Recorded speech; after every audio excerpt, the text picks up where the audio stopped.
Hello and welcome to the January 18th, 2026 episode of Nick's News. I am your host Nick, brought to you by Some Budget Studios. That's right, we are paying for this new project of ours. Well, it's not new. We're live every Sunday, and I thank you all so much for tuning in or catching the replay on the Nick's News YouTube channel. This is a program dedicated to bringing good news to counter all of the bad news that we are bombarded with on a daily basis, with the hope of bringing a little bit of joy back to the world. Several of our articles are pulled from sites like Industry Tap, Live Science, Positive.News, and GoodGoodGood.co, but we appreciate everything sent in by you, the Nick's Newsies. Good evening, everybody. I am already flubbing words. We're off to a fantastic start. I don't know what's going on. I may be ill right now. I've been tired all day, and it's just been kind of hard to get things going, so there we go. Not even my hair wants to cooperate, so who knows? I kind of sound a little nasally, too. We'll carry on, though. Hello, everybody. It's so good to see everyone. All right, let's get into our news brew. So we're all guilty of heading to the fridge and pulling out a treat after dark. That doesn't make us a monster, though. What might make you a monster is not bringing any snacks back to bed to share. Maybe that's what happened to the guy on the can of Midsomer's Night Snack. Look at that guy. This is a 7% ABV Milk Stout from Abomination Brewing Company, and it comes packed with chocolate, marshmallow, graham cracker, and milk sugar. What a great snack. Look at this guy. He definitely did something wrong. Alright, because it is a can, we don't need the Battle Song bottle opener. We will, as it is a stout, enjoy it in our harpoon snifter. Let's blow the gain on the audio.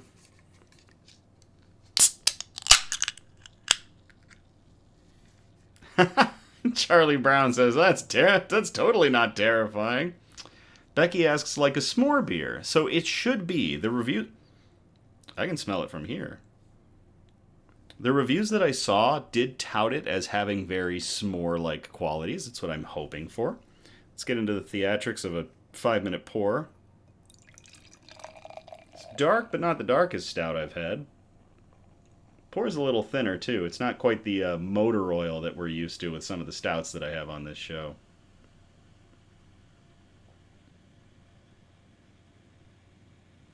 It's got great head on it.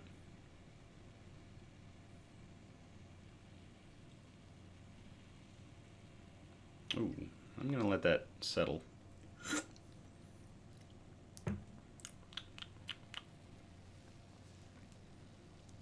Interesting. There's a lot of flavors going on in there. I wouldn't say stout from the first sip, but we'll find out what happens as we go on. Let's get into our shout-outs. So, today we're going to give a shout-out to Speek Geek Voice Acting. And yes, if you look at the description, I spelled it as it is spelled. In the world of voiceover, Anthony can be anyone, be it hero or villain, prince or pauper, shy guy or exuberant life of the party. Contact him if you need character voiceover, corporate voiceover, including IVR and Voice on Hold, or commercial voiceover. Anthony says, let's work together so we can give your project the voice that it deserves. To Anthony and Speek Geek Voice Acting, cheers.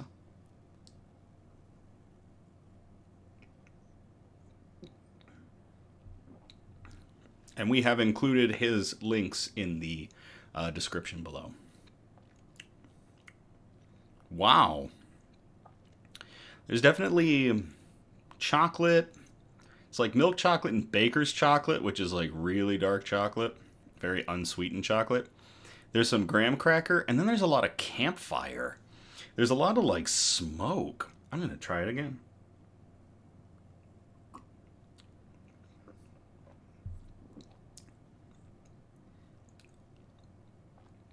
Yeah, there's definitely something like campfire smoke coming through, which is interesting. Top off my glass here. A little bit of trub in the can, but that's okay. Ooh. It's smoking, said Becky. News quote: if your compassion does not include yourself, it is incomplete. And that comes from Jack Kornfield, who was born in 1945, and they are an American psychologist, a writer, and a teacher in the Vipassana movement in American Theravada Buddhism. Hey, Yahweh. And I really like that quote because so think about that. If your compassion does not include yourself, it is incomplete. When we are compassionate people, we are compassionate for one another normally, but we also have to have self-love. You have to have a love of yourself, an understanding of yourself. And that can be difficult at times. You know, love is very difficult, especially for ourselves. And is often the most overlooked. You know, we don't think we need to. We do. When you are being compassionate, also be compassionate to yourself. Look at yourself in the mirror and know that you're the same person. You will grow and you will get better with time as you have experiences and you learn. But look at that person in the mirror and be compassionate for that person, just as much as you are compassionate for the people around you. So, if your compassion does not include yourself, it is incomplete. Thank you very much, Jack Kornfield.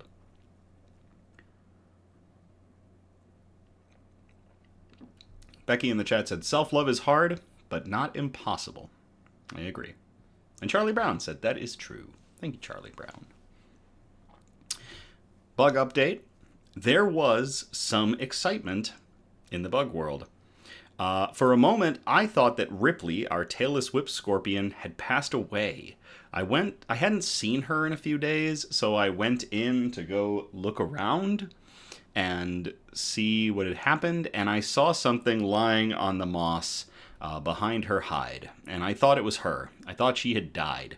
But when I turned the cork bark around, she was on it, and what I was looking at was a shed of her skin. So she has successfully molted. She is now making all of the creepy noises again, and she's huge. Like, if you remember back to the rehousing episode where we got to see her, and she, roughly could have fit in the palm of my hand, she is now longer than my hand when she stretches her legs out. And I'm not talking about those long antenniform legs she waves around. Those are even longer now. She is a monster. And on Tuesday, there will be some photos of her on the Instagram. So if you have arachnophobia, steer clear of the Nick's News Instagram on Tuesday.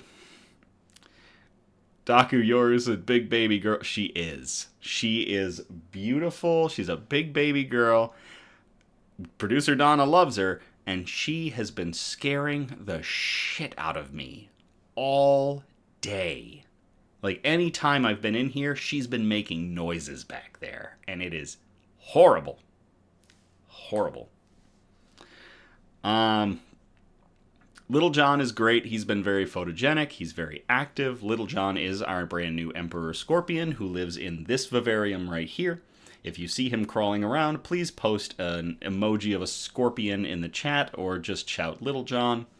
And Sue has been really good too. I gave him a tomato hornworm, a very big one, and he ate it all, but now he's waddling around a bit because he's a little fat and a little uncoordinated. And it's kind of funny, but he's happy and well fed. The Cuddle Puddle, my Madagascar hissing cockroaches are also doing well. Expect a picture of them in an Instagram post at some point in the coming weeks. So, all is really well in the bug world. It is funny, too, this whole time, like, while we were getting ready for the live stream, I keep looking over to Ripley's terrarium, and I keep catching sight of her, like, easing out, and then she ducks back in, and she's just creepy. She's just so creepy. I need to get a video of her walking around. It's like a crab on a wall. Like, ugh. All right.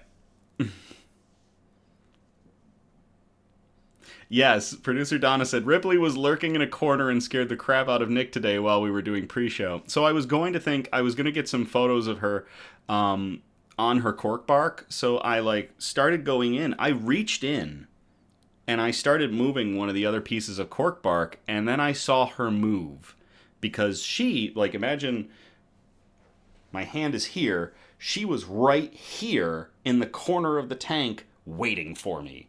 And she just scuttled a little, and I freaked out because I did not expect her to be out and about. She is hungry. She's hunting. I am going to have to pick up some crickets for her because I'm out of crickets. So I'm going to have to grab her some tomorrow. All right, let's get into our broadcast. Oh, the one-uppers says, I have made it. Had to finish my book chapter first. Well, thank you very much for joining us, the one-uppers. All right, let's get into our good news. Our broadcast is broken up into 4 categories: science and technology, health and medicine, flora and fauna, aka plants and animals, and wholesome notes, the really nice touchy-feely articles that we like to end on. So we're going to start off in category 1, science and technology, and we call this first article, Exhale to Vroom Vroom. I will copy and paste this into the chat if you all want to check it out. And again, if you want to check out the articles that we read on our broadcasts, they are all in the description of our video. So I'll copy and paste this. Charlie Brown had said she was waiting to give you a surprise. She succeeded. Scientists find a way to make CO2 a valuable fuel source. This was published to SciTech Daily on January 17th of 2026 by Yale University. Researchers from Yale and the University of Missouri report that catalysts made with manganese can efficiently convert carbon dioxide into formate. Manganese is a common and low-cost metal, and formate is widely studied as a possible way to store and release hydrogen for future fuel cell technologies. The findings were published in the journal Chem. The study was led by Yale postdoctoral researcher Justin Weddle and University of Missouri graduate research assistant Kyler Virtue, with senior contributions from Yale professor Nilay Hazari and Missouri professor Wesley Bernskoder. Hydrogen fuel cells, we know about them. We've been hearing about them for several years now. They generate electricity by converting the chemical energy stored in hydrogen, similar in concept to how a battery operates. Despite their promise, one of the biggest obstacles we've had with them to broader adoption is finding affordable and efficient methods to produce and store hydrogen at scale.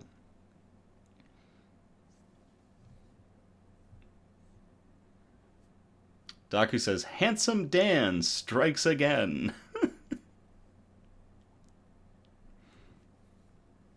Carbon dioxide utilization is a priority right now. Wait, did I miss something? Handsome Dan. That was a loud click. Handsome Dan. What is Handsome Dan? That's funny, but I'm suddenly missing something. Oh, Handsome Dan is the Yale mascot. That's great.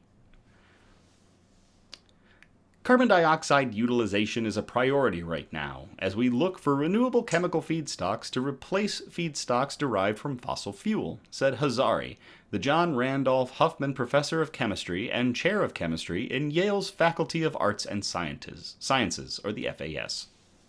Formic acid, which is the protonated form of formate, is already manufactured in large quantities for industrial use, such as food preservation, antibacterial treatments, and leather tanning.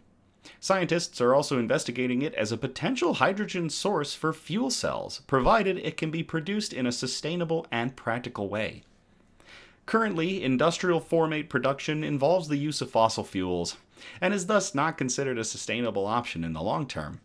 A more planet-friendly approach, however, researchers say, is to create formate from the atmosphere, using carbon dioxide, essentially removing greenhouse gas and converting it into a useful product.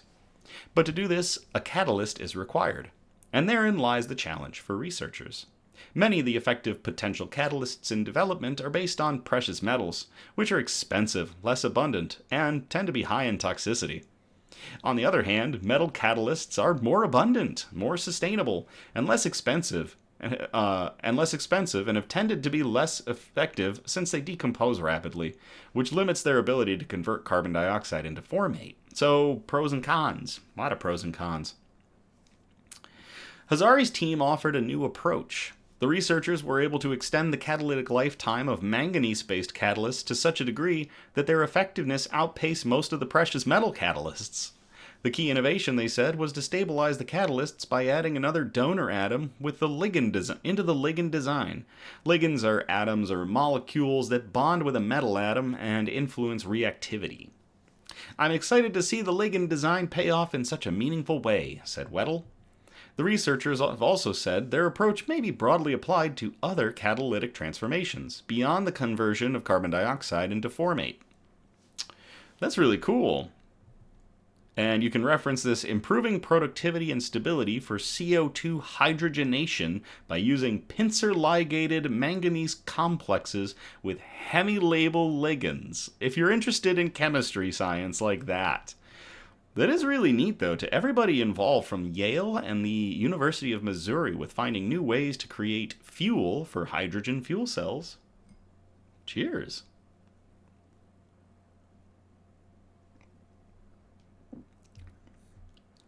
I'm being informed Handsome Dan is a bulldog for Yale. That's cool.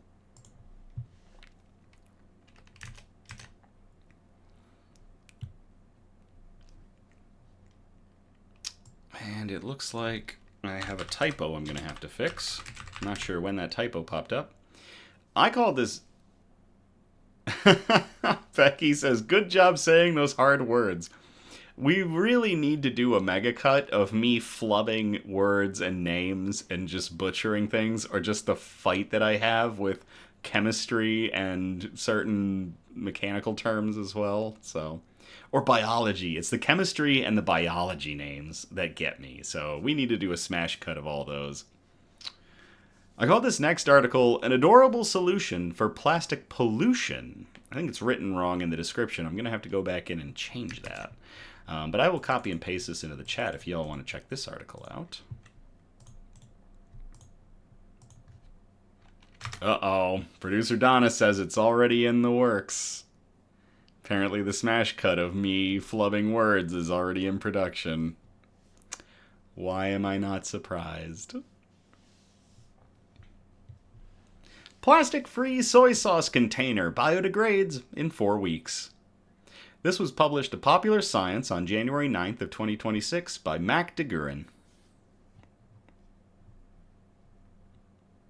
Oh no. Producer Donna says, Nick vs. Pumpkin Beer, Nick vs. the Cricket, Nick vs. Words. Oh no. Producer Donna, is Nick vs. Words going to coincide with the Nictionary? Are we going to release the Nictionary at the same time? Daku Yoru asked us about the Nictionary.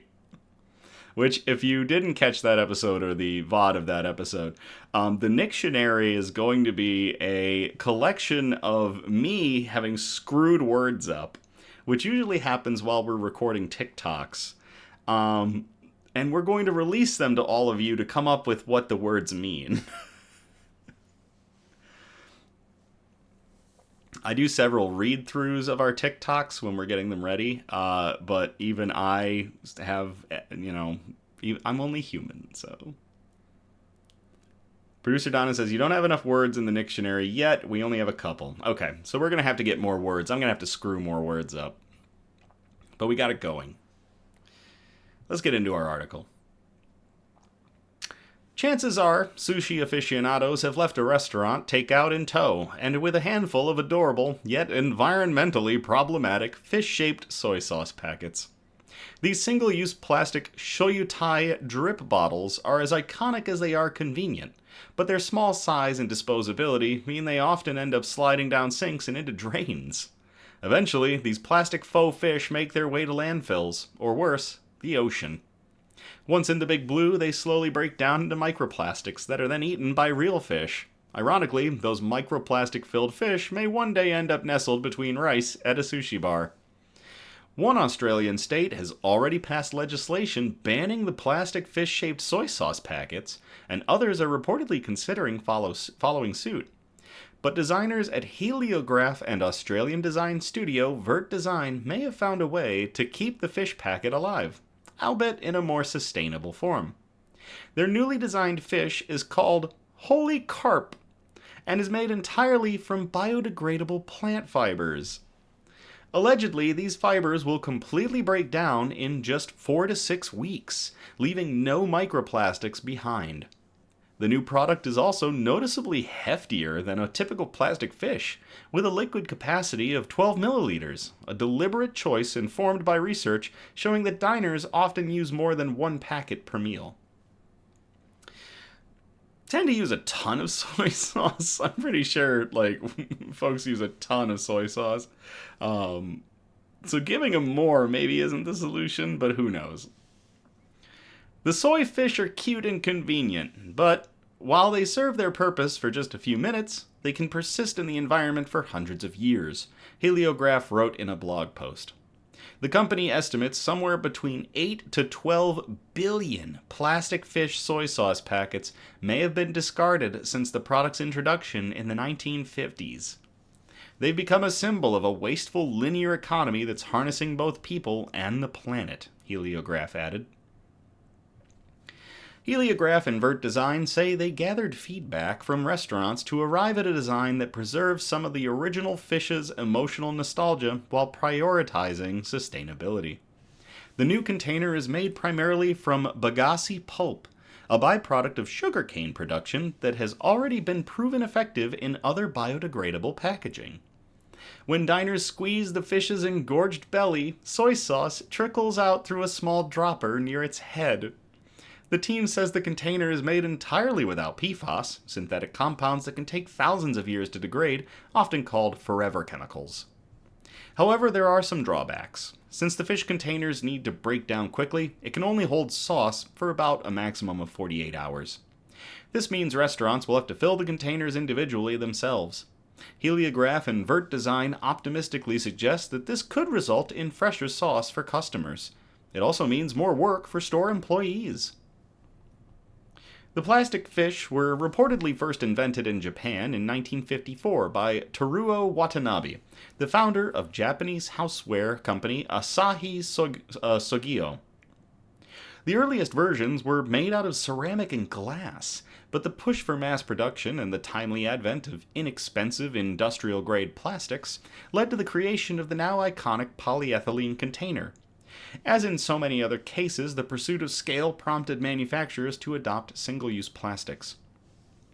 I don't know how many of these y'all have seen. I've only seen these little guys on very rare occasions here in the US, but I guess that they go like gangbusters everywhere else. So this is a huge bonus to make a biodegradable version of it, considering it is, at the end of the day, just a single-use plastic fish.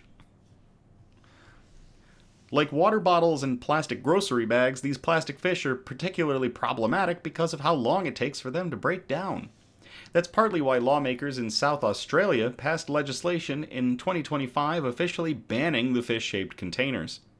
Defending the law, government officials noted that the packets were especially troublesome because their petite size caused them to be captured or missed entirely by recycling sorting machines, so they're even escaping the means that are normally there to catch them. Relying too broadly on recycling to reduce plastic waste has proven to be a losing bet. Even as recycling has become more common, the vast majority of single-use plastics are not recycled. A 2023 United Nations report found that nearly half, about 46% of all plastic waste, ended up in the landfill, while another 22% is mismanaged and became litter. And by litter, we mean the stuff that dots the sides of the roads or winds up in the ocean. Holy Carp provides an elegant, though admittedly imperfect solution to the problem. The reality is, plastics are popular for a reason, and sustainable alternatives will almost always struggle to match their convenience and functionality. This sentence is screwed up. The more microplastic in the ocean, the real fish would certainly prefer the former. So I think what it meant to say is, if it's a toss-up between the plastic and the biodegradable, the former being more microplastic in the ocean, the real fish would certainly prefer the latter. I like the biodegradable option too. Everybody at Holy Carp working to make a biodegradable soy sauce container to replace the current plastic ones out there. Cheers.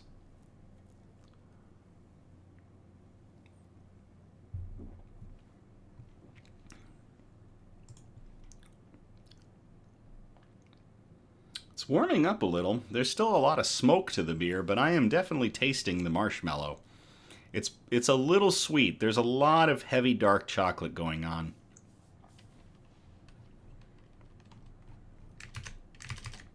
All right, that's going to get us out of science and technology. We're going to move on to category 2, health and medicine. And strap in, this is a bit of a doozy of an article. It's a big one, but it is a really good one, especially given winter here in the northern hemisphere, North America. It can bring about bouts of depression. And those that are already afflicted by depression are even more so at risk of falling even deeper into depression's dark grasp. So this one's really cool. And I hope that you'll stick with us through this article. So we called it, "In Times of Depression, There is Hope." I will copy and paste this to the chat if you all want to check it out. Anytime we get a SciTech Daily article, they tend to be pretty long.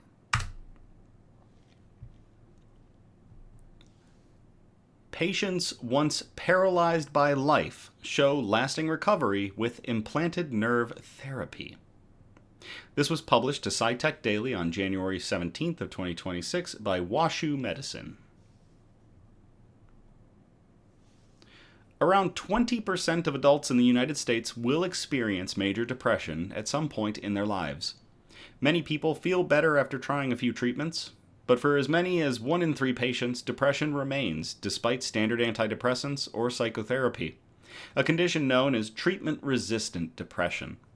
A new study suggests that an implanted device could offer meaningful, long-lasting relief for people with the most severe forms of this illness. The research was led by a team at Washington University School of Medicine in St. Louis, which oversaw a large clinical trial conducted at multiple sites. The device worked by stimulating the vagus nerve, and investigators found improvements in depressive symptoms, quality of life, and other outcomes such as function. For most participants who were already benefiting at 1 year, those gains continued for at least 2 years. On average, patients had tried 13 unsuccessful treatments before enrolling, including electroconvulsive therapy and transcranial magnetic stimulation, and had lived with depression for 29 years.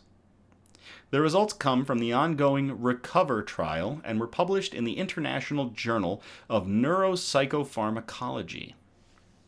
That is a huge word. Look at this thing. I didn't proofread this article. And I didn't skip a beat catching that one. Neuropsychopharmacology. See, I screwed it up there. Neuropsychopharmacology. Daku Yor just posted, that nerve is also responsible for anxiety attacks and fight-flight feelings. I did check out that it said the vagus nerve, and we were looking it up, that it's like tied to the brain, to the heart, to the stomach. Like, it's a huge nerve with a lot of things that it's tied into and what it does. So that is really cool. Thank you for sharing that, Daku. We believe the sample in this trial represents the sickest treatment-resistant depressed patient sample ever studied in a clinical trial, said lead author Charles Conway, MD, a professor of psychiatry and director of the WashU Medicine Treatment Resistant Mood Disorders Center. There is a dire need to find effective treatments for these patients, who often have no other options. With this kind of chronic disabling illness, even a partial response to treatment is life-altering, and with vagus nerve stimulation, we're seeing that benefit is lasting. Daku Yor threw in, deep belly breathing helps stimulate it to help your brain embody that you're not actually in danger. Thank you for that. The RECOVER study was created to test whether the vagus nerve stimulation, or VNS, can improve results when added to a patient's existing care for treatment-resistant depression. In this approach, doctors implant a device beneath the skin of the chest. It delivers precisely timed electrical pulses to the left vagus nerve, which carries signals between the brain and many internal organs. The device used in the study, the VNS therapy system, is made by Livanova USA Incorporated, which also sponsored and funded the Recover trial. Researchers are collecting detailed information on changes in mood, daily functioning, and quality of life in people with markedly treatment-resistant depression. One aim is to provide data that the U.S. Centers for Medicare and Medicaid Services, or the CMS, can use when considering whether to cover the therapy. It should be covered, in my opinion. Cost is a major barrier for many patients right now. Because private insurers often follow CMS decisions, broader coverage could make the implant and surgery accessible to many more people, as it should be. Nearly 500 patients took part in the trial at 84 locations across the country. About 3/4 were so severely affected that they could not work. Every participant received an implanted VNS device, but during the first year, only half of the devices were activated to allow for a controlled comparison. Researchers tracked changes in depression severity, quality of life, and daily function. A response was considered meaningful if symptoms dropped by at least 30% compared to the baseline. A substantial response meant symptoms decreased by at least 50%. Conway, the principal investigator of Recover, emphasized that even a 30% reduction can significantly change life for someone with severe depression. The condition can leave people paralyzed by life, unable to manage everyday tasks, and facing a much higher risk of hospitalization or early death. Earlier reported outcomes from the blinded first year of the Recover trial demonstrated that people with activated devices spent significantly more time with improved depressive symptoms, quality of life, and daily function than did those with inactive devices. Although the primary outcome measure, the Montgomery-Åsberg Depression Scale, which measures the severity of depressive episodes, did not significantly differ between the two groups. In this updated analysis of the ongoing trial, Conway and his colleagues examined only the patients who received active treatment during the first year of the Recover trial to determine whether improvements seen at 12 months would be sustained through 24 months. The team also assessed whether patients that showed no benefit at 12 months of activation might improve after more time with VNS. Of 214 patients receiving active treatment from the beginning of the trial, about 69% or 147 people had a meaningful response at 12 months in at least one of the metrics studied. Among those patients who experienced a meaningful benefit at 12 months, more than 80% maintained or increased benefits at 24 months across all measures of depression, quality of life, and function. And among patients who had a sustained response at 1 year, defined by 50% or greater, and among patients who had a substantial response at 1 year, defined as 50% or greater symptom reduction, 92% were typically still experiencing a benefit at the 2-year mark across all measures. What's more, nearly 1/3 of participants who had not responded after 1 year of treatment reported benefits at the end of the second year, suggesting the treatment might take more time to work in some people. Among those who experienced benefits at 1 year, relapse rates were consistently low, especially for the strongest responders. The researchers also found that more than 20% of treated participants, or 39 people, were in remission after 24 months, meaning their symptoms had improved to the point where they could function normally in daily life, a finding Conway said was particularly striking. We were shocked that 1 in 5 patients was effectively without depressive symptoms at the end of 2 years, he said. Seeing results like that for this complicated illness makes me optimistic about the future of this treatment. These results are highly atypical, as most studies of markedly treatment-resistant depression have very poor sustainability of benefit. Certainly not at 2 years, we're seeing people getting better and staying better. This was referenced in Durability of the Benefit of Vagus Nerve Stimulation in Markedly Treatment-Resistant Major Depression, a Recover Trial Report, and was posted to the International Journal of Neuropsychopharmacology. To everybody involved in the Recover trial, to all of the patients and to the doctors and the team from Washington University School of Medicine in St. Louis for finding new ways to combat depression, especially treatment-resistant depression, or what do they call it again? Treatment-resistant depression. Cheers. And thank you all for sticking with us through that long article.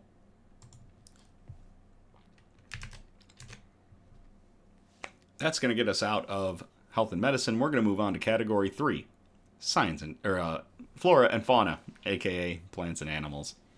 Nico said that's a great article. Thank you, Nico. I thought it was too. Hey, Tim. Now, called this first article in Flora and Fauna, I like turtles. If you have not kept up on the recovery story of Rockalina, the box turtle that's been featured on Garden State Tortoise's media for the last several months, I advise you look up Rockalina's entire story. Because what we are going to present is the latest good news for Rockalina.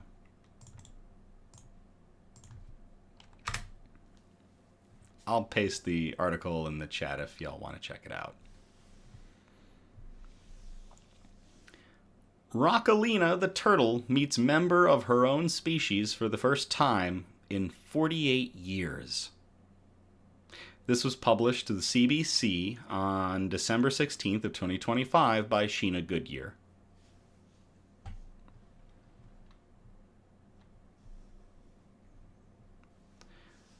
Rockalina the turtle had a transformative year. When wildlife rescuers first laid eyes on her back in February of 2025, they weren't sure she'd last the night. After nearly 50 years living on a kitchen floor in New Jersey, the eastern box turtle had developed ingrown nails, several deformities, and dry, sloughing skin. She was too weak to even keep her eyes open. But 11 months later, she's thriving at a wildlife sanctuary, soaking up the sun and feasting on worms and strawberries. And now, for the first time since she was plucked from the wild in potentially 1977, she has a companion of her own species, a wee baby turtle named Pebble. They're doing good, Chris Leon, Rockalina's caretaker, told As It Happens host Neil Koksel. They're a lot of fun to watch. Leon is the founder of Garden State Tortoise, a New Jersey reptile breeding and rescue facility. He first met Rockalina nearly a year ago, when a woman reached out for help. Her husband's aunt and uncle had recently died, she said, and she was unsure what to do about the turtle who lived in their home. The creature, she said, had the run of the house, but resided primarily in the kitchen, where she believes it ate a diet of mostly cat food. She told Leon the couple's son had found the turtle outside in 1977 when he was a boy and took her home. He had disabilities that prevented him from caring for his new pet, so the responsibility fell to his parents. Now there was really nobody to take care of the turtle, Leon said. But eastern box turtles, he says, aren't meant to live in a house. They are natural forest dwellers who like tree cover, lots of humidity, and ponds to soak in. A linoleum kitchen floor couldn't be any further from what this animal needs, Leon said. The animal looked like it was deceased. It looked like a mummy. The hard kitchen floors, he said, caused the bones in Rockalina's fingers to grow upwards and backwards, he said. That caused the nails to grow in the complete opposite direction and curl over completely to the point where they were actually starting to grow back into her feet. Her beak was misshapen, her skin was pale and flaking off, and cat hair had become entangled around one of her legs, cutting off circulation. We thought the foot was going to have to be removed, Leon said. Once we got her into good shape, we learned that although the leg will always be disfigured, it doesn't have to be amputated, and she can actually use it to pivot on. Over the last 11 months, Garden State Tortoise has documented, now over the last 13 months, Garden State Tortoise has documented Rockalina's recovery on YouTube, where she's gained a lot of fans. Because she's doing so well, staff decided it was time to give her a friend.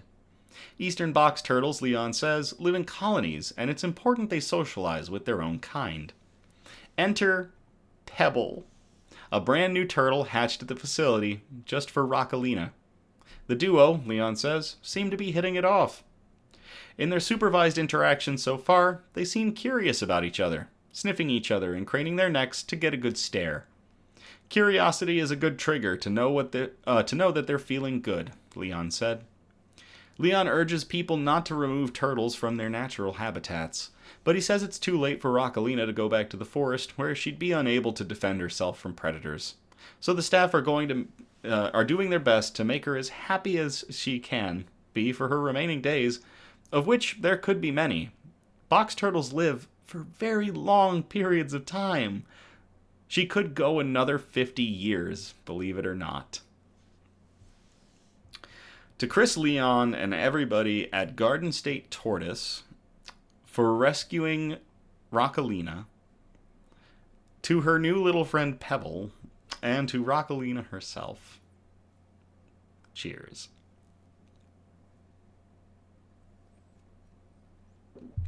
And again, that's Garden State Tortoise. Check out the story of Rockalina, especially their YouTube videos. It really is something else.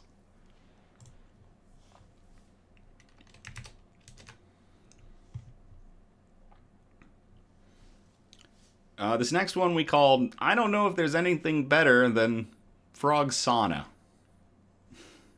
I'll copy and paste this into the chat if y'all want to read along.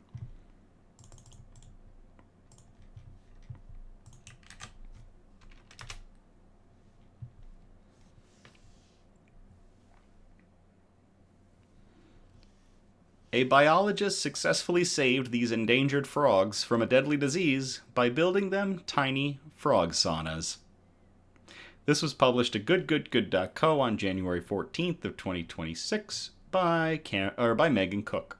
I almost said Cameron Baker, but this one was done by Megan Cook. In 2024, scientists finally pinpointed the deadly virus that has been infecting fungal genomes and killing countless frogs and toads for decades. But that discovery was just the tip of the iceberg when it comes to curing chytridiomycosis. I think that's how it's pronounced. Chytridiomycosis, a disease that led to the extinction of 90 amphibian species entirely and infected 500 more. Like many herpetologists, Australian biologist Dr. Anthony Waddell was eager to join the fight in protecting frogs and toads from the deadly chytrid fungus. As a rising student at Macquarie University's Applied Biosciences in the Faculty of Science and Engineering, Waddell devised a unique way of protecting local frogs from the fungal disease. In the 25 years since chytridiomycosis was identified as a major cause of the global collapse of amphibian populations, our results are the first to provide a simple, inexpensive, and widely applicable strategy to buffer frogs against this disease, Waddell told The Lighthouse, Macquarie University's news journal. Doc Euro says, I believe that's the same fungus that causes green nails. Nasty little microbe. Thank you for that information. So he built them masonry bricks with frog-sized holes and prescribed them a spa treatment. The whole thing is like a mini med spa for frogs, Waddell said. In these simple little hot spots, frogs can go and heat up their bodies to a temperature that destroys the infections.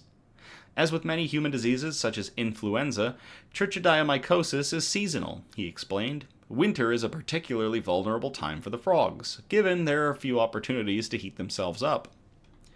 In addition to brick-and-mortar saunas, which naturally draw heat from the sun, Waddell also constructed small greenhouses out of PVC. By making hot spots available to frogs in the winter, we empower them to cure their infections, or not even get sick at all, he said. Waddell's central focus on conservation is the green and golden bell frog, an endangered species that has lost more than 90% of its native range since the disease was introduced into the region in 1978. They used to be very common across eastern Australia, he said. They lived in letterboxes and backyards and really adapted to human settlements before chytridiomycosis came and hammered the population. Fortunately, his frog saunas helped the endangered species turn a corner. Not only were they hot enough to elevate the frogs' body temperatures and help them clear infections, but frogs that recovered in the saunas became resistant to chytridiomycosis and remained resistant, even as temperatures dropped for the winter. Our results provide a simple, inexpensive, and widely applicable strategy to buffer frogs against chytridiomycosis in nature, Waddell and his peers wrote in their study, which was published in the scientific journal Nature. which if you don't read the scientific journal Nature, check it out. It may be full of science-y articles, but they're really good reads. Habitat protection alone cannot protect species that are affected by invasive diseases, but simple manipulations to microhabitat structure could spell the difference between the extinction and the persistence of endangered amphibians. Acknowledging that frog saunas alone wouldn't cut it, Waddle has also expanded his research to include immunization and synthetic biology. In addition to leading gene replacement trials, Waddle has spent the past years raising and vaccinating hundreds of green and golden bell frogs. Waddle told The Guardian that when they are released, it will be probably the largest input of frogs in the population in a decade. Last summer, Waddle was rewarded for his conservation efforts with the 2025 Future for Nature Award. With the prize money, Waddle opened 2 frog hospitals in Greater Sydney so that vulnerable frogs awaiting vaccination could stay there ahead of winter chytrid outbreaks. He's also delivering vaccinations across the east coast of Australia and working long hours in the lab to unravel the genetic mechanisms that could be key to providing permanent solutions to the challenge of chytrid. We need to future-proof our conservation efforts, and genetic resistance will be the key, he told Future for Nature. That is really cool. That is fantastic. To Australian biologist Dr. Anthony Waddle, who built little frog saunas and has been giving them little treatments and has been keeping them and taking care of them and helping the entire populations of green and gold bell frogs fight off this terrible disease. Cheers.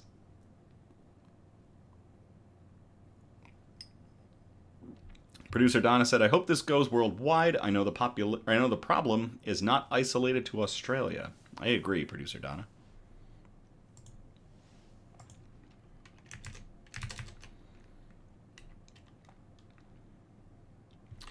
All right, that's going to get us out of flora and fauna. We are going to get into category 4, the wholesome notes.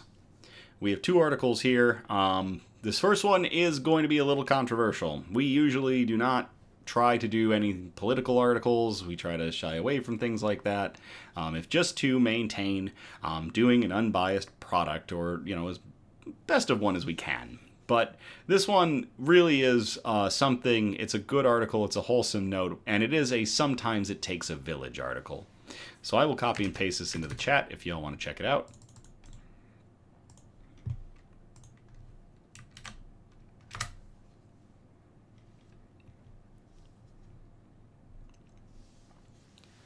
For Minnesotans afraid to leave home during ICE crackdowns, this pizza joint delivers free food across the city. This was published at goodgoodgood.co on January 12th of 2026 by Cameron Baker. As the Trump administration's As the Trump administration's immigration and customs enforcement crackdowns ramp up across Minnesota, especially following a deadly shooting of a bystander named Renee Nicole Good during the prior week, locals are rallying to support their vulnerable community members. One such example is local pizza chain Rectangle Pizza. Fuck ICE, eat pizza, and we love you. Representatives of the pizza joint and nearby sex shop, The Smitten Kitten, started a video on Thursday. Here they announced they were teaming up for a community initiative. We at Rectangle at all locations for the rest of the weekend are going to donate 1 pizza for every single pizza sold to families and friends that are affected by the increased ICE presence in Minneapolis, one representative said. I agree. Nico says Rectangle and The Smitten Kitten are great names, and I agree. In the caption, they noted that they are set on volunteers who would deliver pizza and other goods to people unable to leave home, but added, we could really use some help raising funds to keep the momentum and keep people safe inside during these disturbing and uncertain times. Kiffin says, what a sentence. Daku says, sounds like the Pink Pony Club just because the War Horse Fight Club. Alexander the Great, going to find that place and buy as much as I can. Again, that's the Rectangle, Wreckangle, or the Smitten Kitten. Take your pick. Rectangle leaders said they started with $2,000 in donations from family and friends and figured if they posted their Venmo information, they might be able to double that. The support exceeded their expectations. In addition to the collection of non-perishable foods and home essentials, 2 days later they announced that they had received over $83,000 in donations. Along with the donations, the local chain sold 2,291 pizzas between Thursday and Sunday of that week. We couldn't be more stunned or grateful, they shared on social media. During this time, they distributed 600 pizzas, non-perishables, and toiletries to vulnerable families, adding that we have been working only with volunteers we personally know and trust to ensure the safety of our community. But thousands more meals are being made and prepared for free delivery as quickly as possible. Rectangle co-owner Brianna Evans told Bring Me the News that nearly every local restaurant in their area has been negatively impacted by the presence of ice. We have staff, co-workers who are directly affected and scared to come to work, Evans said. It's not fair for our friends to be scared to provide for their families and make a living. We know how to make food. So, we said, let's just start making food.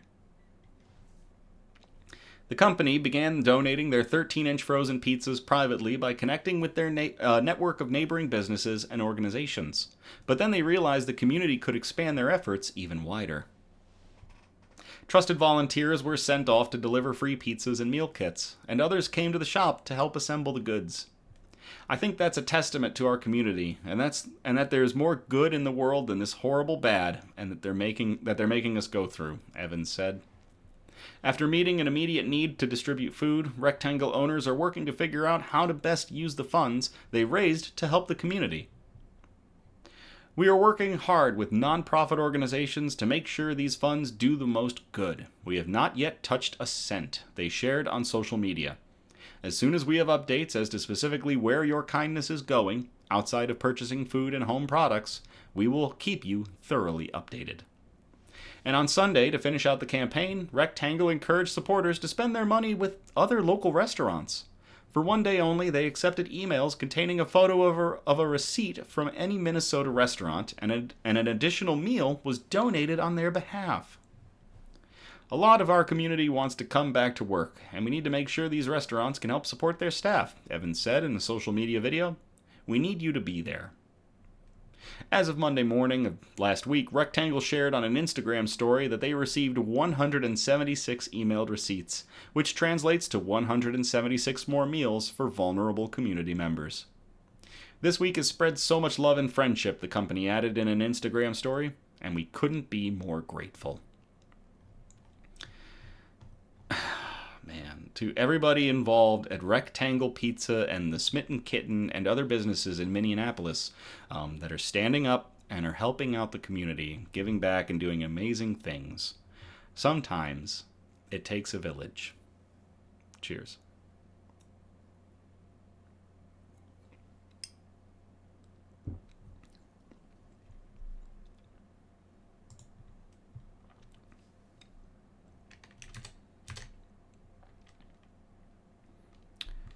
All right, time for our last article of the night.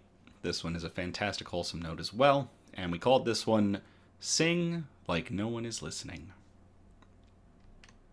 Alexander says, proud of my state. Very cool, Alexander. I will copy and paste this article into the chat if you all want to check it out.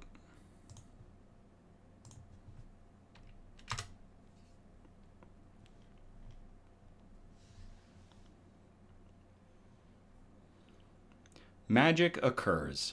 Tuneless choirs provide joyful outlets for the tone deaf.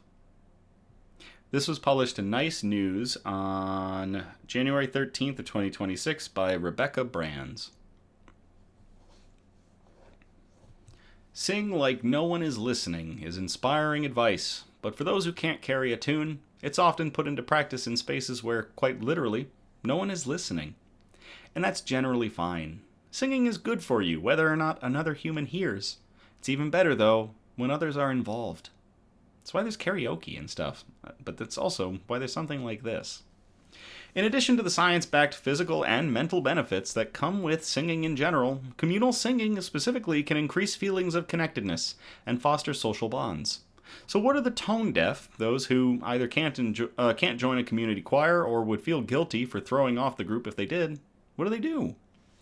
For decades, Nadine Cooper was among those frustrated folks. At age 11 or 12, she was asked by her music teacher to stop singing in class, as her contribution was spoiling it for everyone else. Shame on that teacher. As an adult, the UK resident yearned to reap the socio-emotional rewards of singing with others.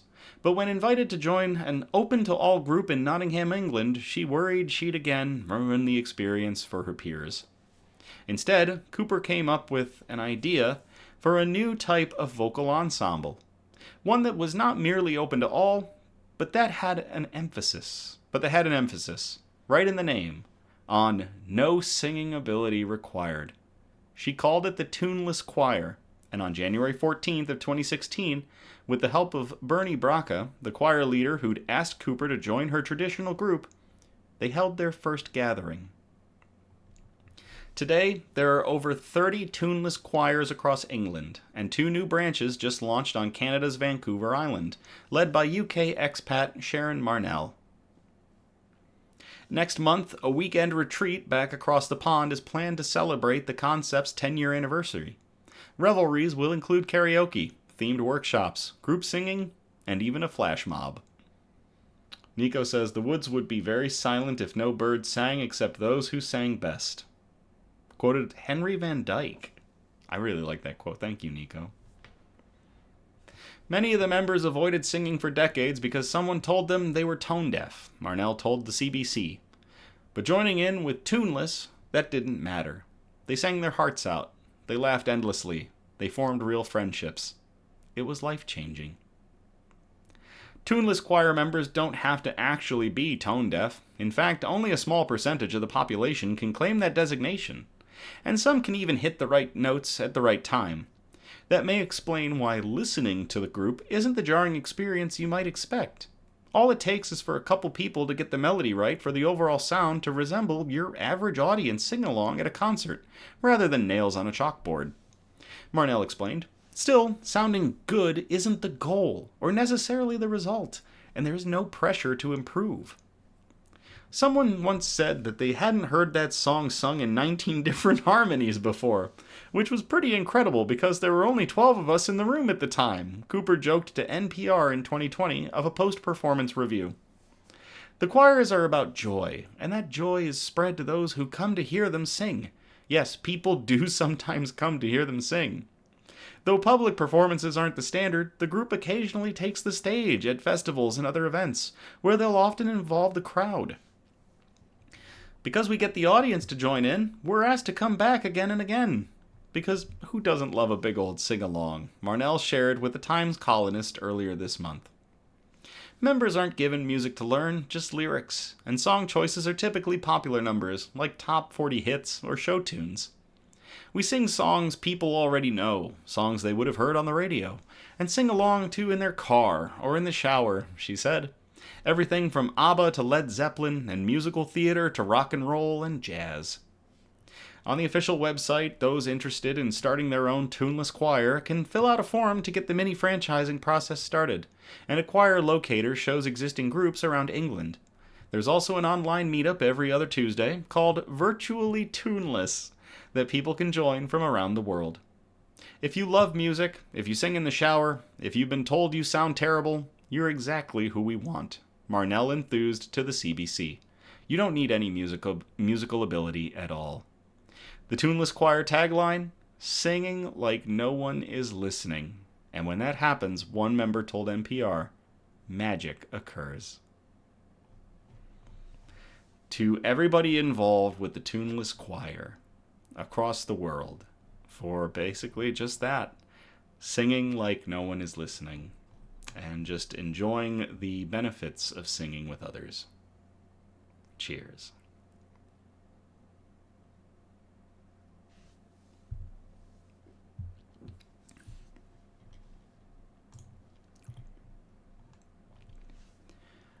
Well, that's going to do it for tonight. 7 amazing good news articles, ending with singing like no one is listening. Thank you all again for tuning in or catching the replay on the Nix News YouTube page.